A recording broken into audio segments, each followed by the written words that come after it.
네, 반갑습니다. 평생자산관리연구소의 유평창 소장입니다. 한 달 동안의 경제 이슈와 자산관리에 대해서 알아보는 맛있는 경제 브런치 시간입니다. 제가 지금 목감기가 와가지고 목소리가 정상이 아닙니다. 양해해 주시고 시청해 주시면 감사하겠습니다. 이번 달의 토픽은요, 경주 에이펙을 잡아봤습니다. 그래서 살면서 세계의 주요 지도자들이 한 자리에 모이는 것을 우리 육안으로 맘만 먹으면은 2시간 거리에 있는 데 가서 볼 수 있다는 것은 대단한 일인 것 같습니다. 그래서 이번에 에이펙의 주요 어젠다는요, 경제와 무역, AI 디지털, 인구사회, 그리고 지역과 관광, 외교 이런 영역으로 나눴었는데 자세한 것은 다 말씀드릴 수 없습니다만 그 4가지로 제가 압축을 해봤습니다. 경주 에이펙에서 21개 회원국이 무역과 투자의 활성화에 대한 핵심 의제를 채택을 했고요. 이것을 경주 선언으로 이렇게 발표를 했다는 데 의미가 크고요.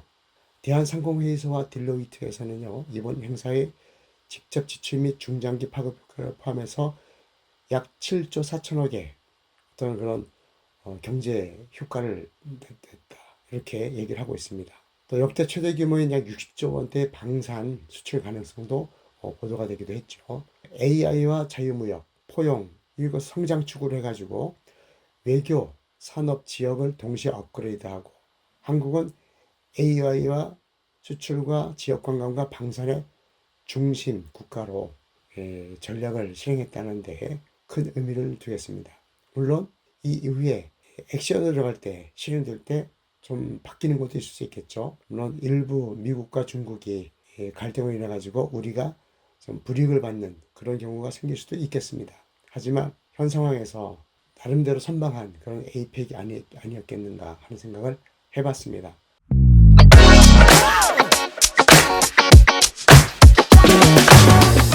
자, 7대 경제 지표를 한번 살펴보겠습니다. 경제 신지수는 100보다 하회에 서 여전히 94.4인데 그전 달보다는 3.1포인트가 올랐고요. 소비자 물가 상승률은 2.4% 전년 동월 대비해서 소폭 올랐습니다. 소비자 심리지수는 여전히 100보다 높은 109.8, 110 정도를 보여주고 있고요. 전산업 기업 심리지수는 100보다 낮은 90.6을 보이고 있습니다. 최근 외환보유액은 4,220억 달러를 나타내가지고 올해 9월달 기준입니다만 4천억 달러 턱걸이까지 갔다가 좀 올라온 그런 모양입니다. 주가수는 놀라운데요.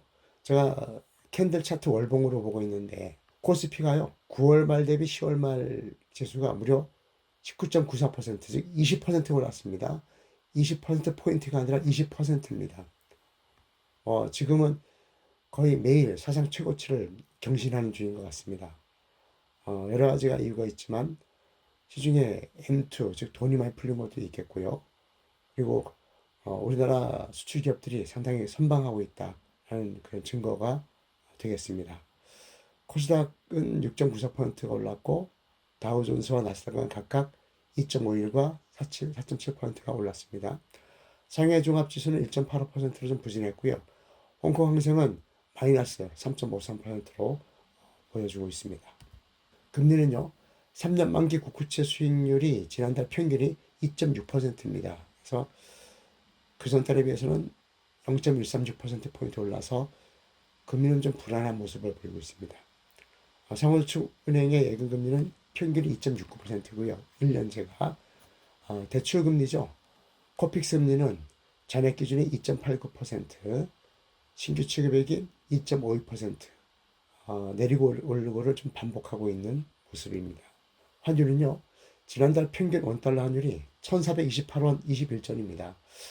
아마 제 기억에 제가 30년 이상 금융시장을 바라보고 있는데 이렇게 올라갔을 때가 거의 기억이 나지 않습니다. 97년도 그때 IMF 사태 났을 때 그때하고 2008년 서프라임 사태 이때 정도의 어떤 그런 부담스러운 원화 가치의 하락이 지금 나타나고 있습니다. 그래서 그전 달보다 지난달이 월 평균으로 봤을 때 1달러당 34원 정도가 올랐습니다. 통화량은요, 총통화주 M2 증가율이 8.1%입니다. 지난 3개월을 보면 6%, 7%, 8% 이렇게 조금씩 올라가는 모습입니다. 여러분, M2라는 것은요, 퍼센테이지도 중요하지만 총량이 중요하거든요. 우리 지구촌에 있는 모든 금융상품을 합치면은 한 250조 달러쯤 된다고 합니다. 근데 거기서 금리가 1%만 지불되더라도 이자나 배당이 엄청난 돈이 순증하죠.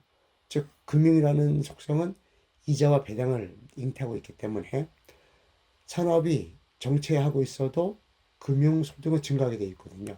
근데 금융소득이 증가한 것은 누군가의 예금이 되고 주식이 되고 자본이 되는 겁니다. 그래서 매년 이자율과 배당률만큼은 물가가 올라가는 것이 정상 수준이거든요. 그런 측면에서 볼 때는 M2 증가율이 한 달에 1%포인트씩 올라간다는 것은 시중의 통화량이 많이 증가하고 있다. 그런 자금들이 금융시장, 특히 주식시장으로 가고 있다. 이렇게 보면 되겠습니다. 자, 그래서 투자자 예탁금과 코스피 주식거래 대금, 주식형 펀드 잔액이 한 달 사이에 대폭 강세로 돌아섰습니다. 즉, 투자자 예탁금은요, 71.68조 원에서 80.15조 원으로 거의 9조 원 정도 이상 올라갔고요. 코스피 주식거래 대금은 11조 정도에서 18조대로 올라갔습니다. 엄청나게 올라간 거죠. 주식형 펀드 잔액도요, 오랫동안 저는 100조 정도를 봤는데, 지난달 평균이 181조 원입니다. 그 전 달에 비해서 거의 한 8조 원 정도가 증가한 모습을 보여주고 있습니다. 자, 원자재 보겠습니다. 두바이유, 물가가 올라가지 않는 이유 중에 하나가 에너지 가격의 하향 안정화입니다. 물론 미국 정부 트럼프가 석유 가격을 통제하고 있다는 얘기는 공공연한 비밀입니다. 그렇기 때문에 1배럴당 두바이유 가격이 64달러 정도입니다. 월 평균이 지난달이. 근데 그 전달보다는 5달러 정도 내렸습니다. 그래서 석유로 인한 물가 상승 요인이 큰데 원유 가격을 낮게 유지하다 보니까 물가 상승률이 덜한 그런 모습을 보여주고 있는 거죠. 반면에 국제 금시세는요, 온스당 4,067달러를 보여주고 있습니다. 지난달이. 물론 고점 대비 살짝 내리긴 했지만 평균은 4,000달러가 넘었습니다. 그래서 그 전달에 비해서 지난달이 온스당 348달러가 올랐습니다. 사상 최고치죠. 물론 그 배경에는 통화량이 증가하는 것도 있고 국제 분쟁이 아직도 끝나지 않고 일부 베네수엘라라든가 이런 쪽은 불안하게 지금 전개되고 있죠. 그런 것 때문에 원인도 있지만 각국 중앙은행들이 특히 안티 미국인, 미국을 싫어하는 몇몇 나라 대국들이 금을 계속 중앙은행 차원에서 모으고 있다, 사모으고 있다. 이런 것도 금값 상승에 일조하고 있다고 보겠습니다. 자, 부동산은요, 아파트로 보겠습니다. 아파트 매매 가격 지수가 지난 3개월이요. 0.19, 0.19, 0.20 이렇게 올라서 보합세를 이렇게 유지하고 있는 모습입니다.